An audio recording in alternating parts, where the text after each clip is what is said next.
बिस्मिल्लाहिर्रहमानिर्रहीम। तो आज हम पढ़ेंगे डाइबल रिडक्शन, रिएक्शन ऑफ ईस्टर और नाइट्राइल टू एल्डिहाइड। यहाँ पे ये डाइबल से हम रिडक्शन करवाएंगे ईस्टर्स की और नाइट्राइल की, जो कि कन्वर्ट हो जाएंगे रिडक्शन के बाद एल्डिहाइड में। ठीक है, डाइबल को ऐसे भी लिखते हैं या फिर हम लिख सकते हैं डाइबल और इसके साथ क्या अटैच कर देंगे, हाइड्रोजन। सबसे पहले ये एक रिड्यूसिंग एजेंट होता है जो कि हम ऑर्गेनिक केमिस्ट्री में देखते हैं। यहाँ पे क्या होता है कि यह डाइबल जो है ईस्टर्स को और नाइट्राइल्स दोनों को रिड्यूस कर देता है और कन्वर्ट कर देता है एल्डिहाइड में। ठीक है, कहते हैं कि अगर जैसे कि हमारे पास जो स्ट्रॉन्ग रिएजेंट है ना, ये जो not fully reduced because strong reagent bring it all the way down to an alcohol, ये फुली रिड्यूस नहीं करता क्योंकि ये एक स्ट्रॉन्ग रिएजेंट है और ये एल्डिहाइड में इसको वो कर देता है, डाउन कर देता है।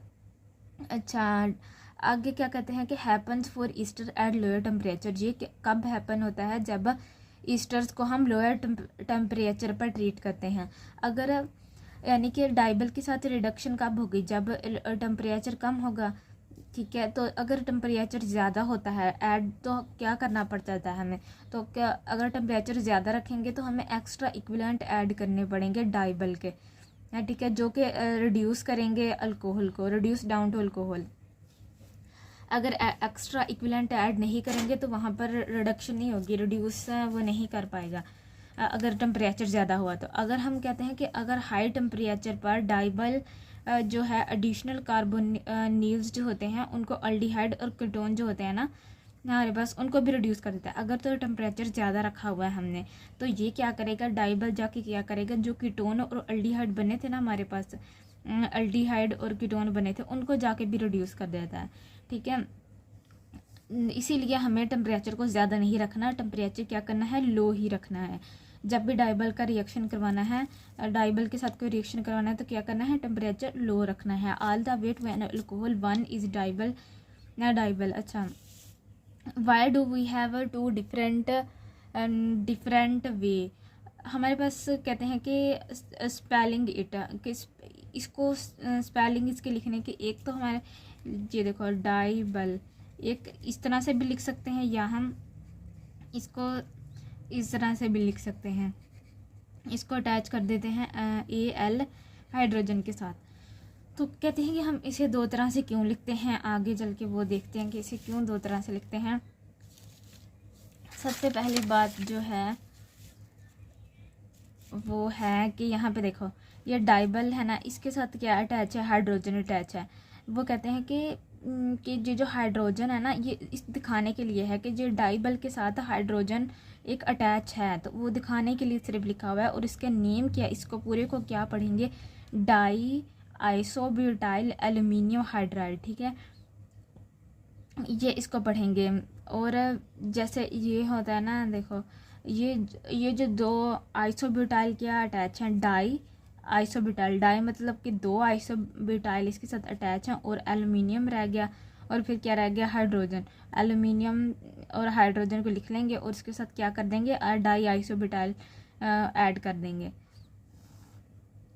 अच्छा, यहाँ से ये क्या होता है कि अगर हमारे पास दो एल्यूमिनियम दो डाइबल मौजूद हैं, अगर दो डाइबल मौजूद हैं, टू डाइबल्स आर प्रेजेंट, तो वो क्या कर सकते हैं, वो अब इसमें डाइमर भी बना सकते हैं।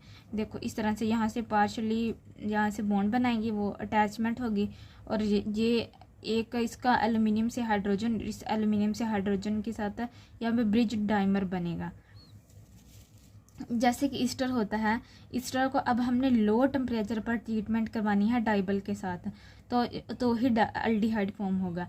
ये -78 डिग्री सेल्सियस है, ये कितना बहुत ज़्यादा लो टेम्परेचर है, माइनस में है। ठीक है, और जहाँ से नाइट्राइल है, अगर नाइट्राइल को डाइबल के साथ रिएक्ट करवाएं तो वो एल्डिहाइड में कन्वर्ट हो जाता है।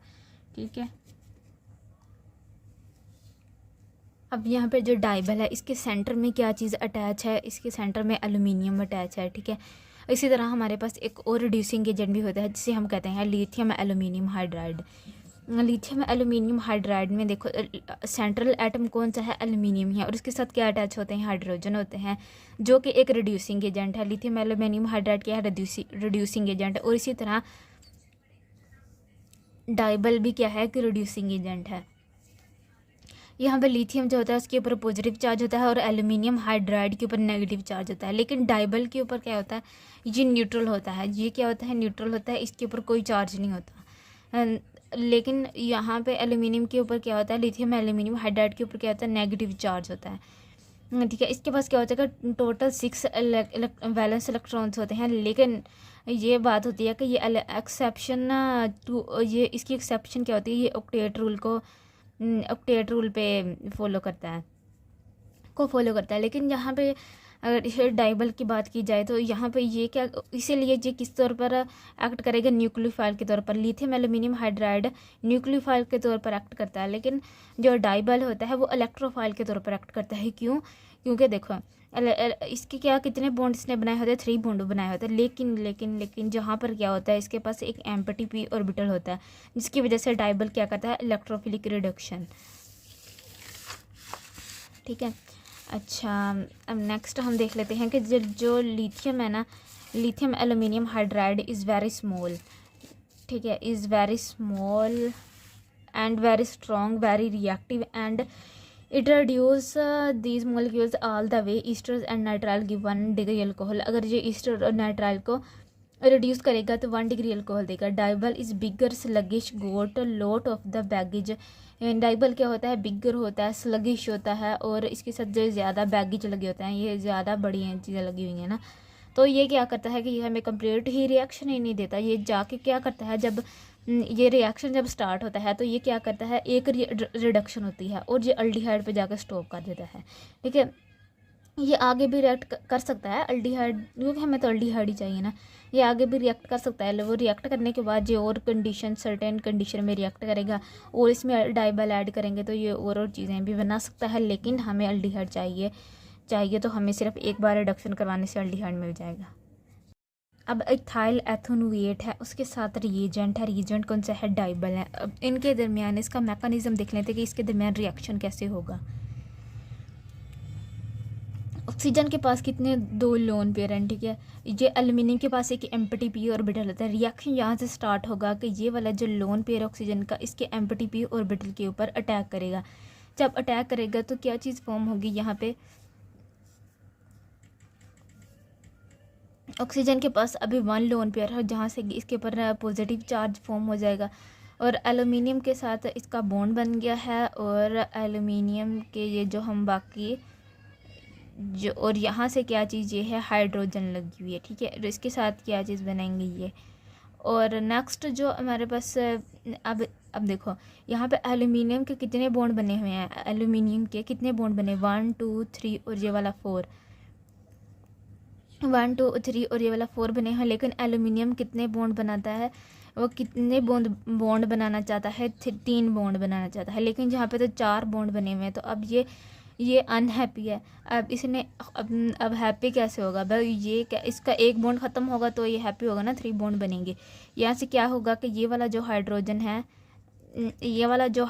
है ना, ये अपने इलेक्ट्रॉन्स यहाँ से लेके अपने जो दोनों इसके इलेक्ट्रॉन्स पड़े हुए ना, ये साथ लेके किसके ऊपर अटैक कर जाएगा, इस कार्बोनिल कार्बन के ऊपर।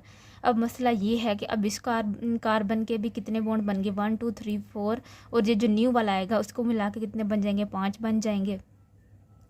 तो अब ये मसला बन गया यहाँ पे, इसको तो 4 बॉन्ड बनाने हैं, तो ये क्या करेगा, ये वाला अपना एक बॉन्ड तोड़ के यहाँ पे शिफ्ट कर देगा।